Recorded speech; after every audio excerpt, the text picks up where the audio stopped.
Well, welcome back, folks, to MTG Burgeoning, your channel for all things magic. Welcome back to another Tales from MTG Burgeoning LGS edition.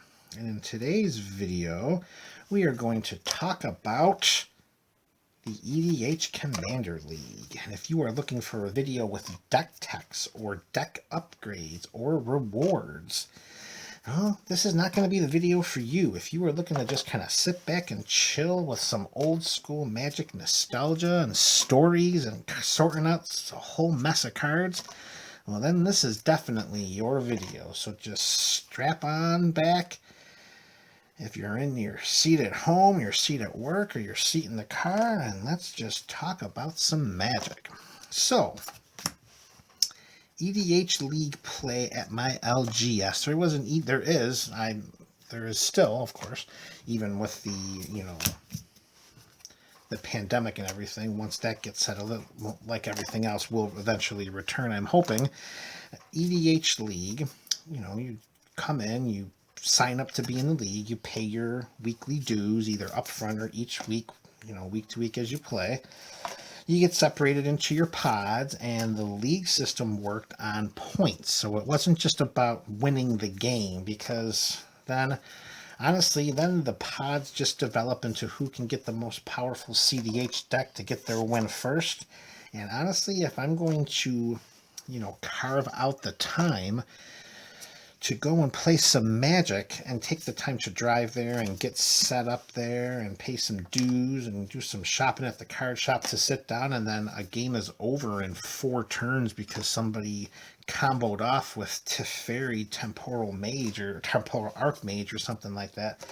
Well, honestly, I'm not interested, because I can find things that are a lot more valuable with my time than watching somebody take a 20-minute turn, and then that's the entire game of Magic. I go to play Magic to play Magic.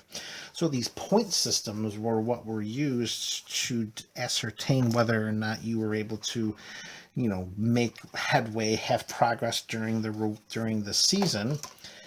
And the points, there were positive points. You can gain points, but you can lose points too. And one of the ways that you would lose the most points, it was like, if you played like, oh boy, if you played like a Soul Ring or like a Mana Crypt or something like that within your first, I want to say it was like, man, maybe in your first 4 turns, or maybe it was like after 4 turns, like the first 4 turns of the game, if you played a Soul Ring or a Mana Crypt on turn 1, you would lose 4 points.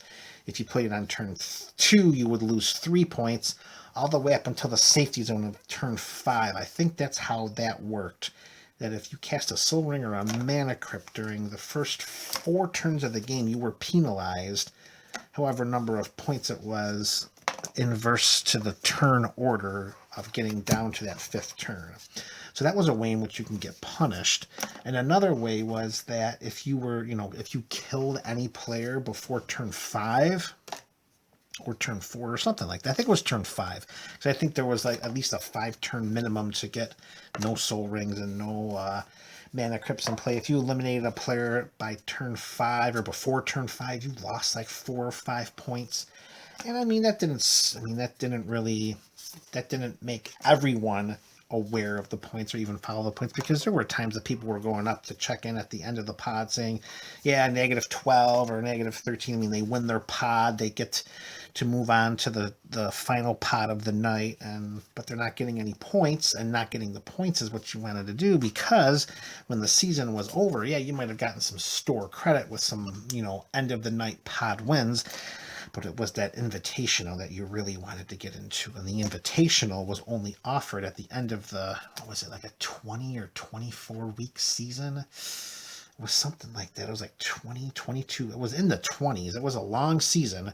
And the invitational was only offered to the top 8 point getters during the league season.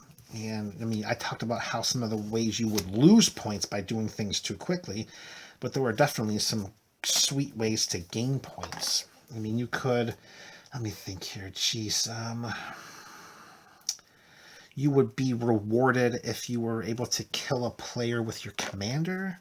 you would get like a couple extra points, 1 or 2 points, if you were able to kill someone with lethal commander damage, which, you know, kind of puts a premium on reinforcing the Voltron strategy. That was one way in which to do it.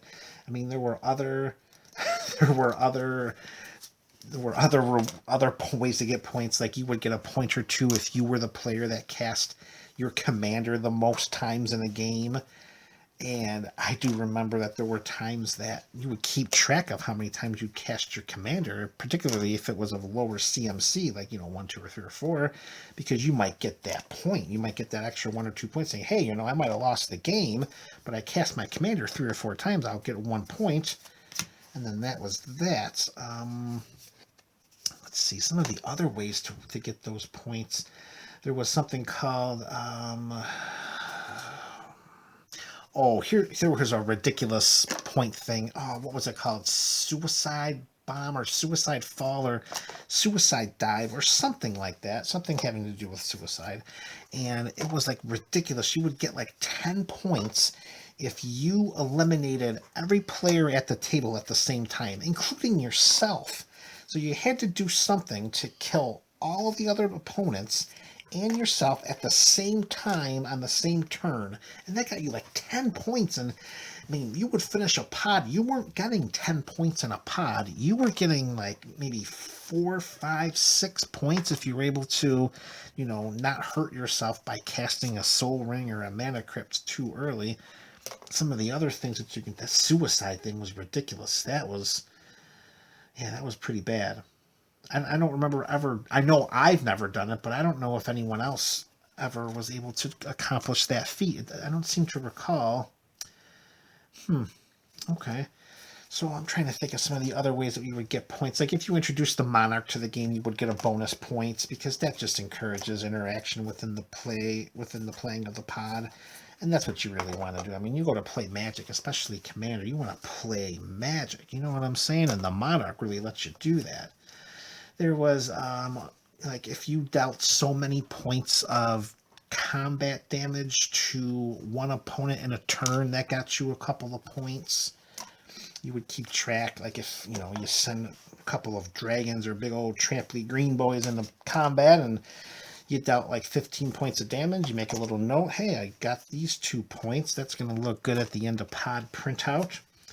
I mean, there was just so many different, and of course each season was a different way in which to earn points, and it would change. Some would change, some would stay the same. Sometimes the point system would be articulated in such a way to embrace a certain set, like when the first Conspiracy set came out, the point system was geared around what you could do with the different conspiracies, and that, you know, that added a nice little element. What I should do is I should try to dig out and see if I could find my old point system sheets. I think we're going to have to do that because that would make it a lot easier for me to share with you how these point systems worked from season to season. I just wonder if I still have them. So that was, you know, that's the Commander League. You know, it was like $5 a week, or you paid up front. And played for 20 some odd weeks of regular season play, and if you made it to the top 8 invitational, then you would compete for the store championship, the EDH League Store Championship.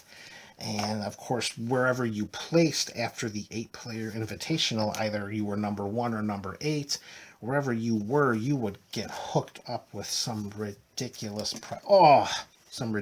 prizes. Well, that blue common is, that's out of hand right now. Holy mackerel.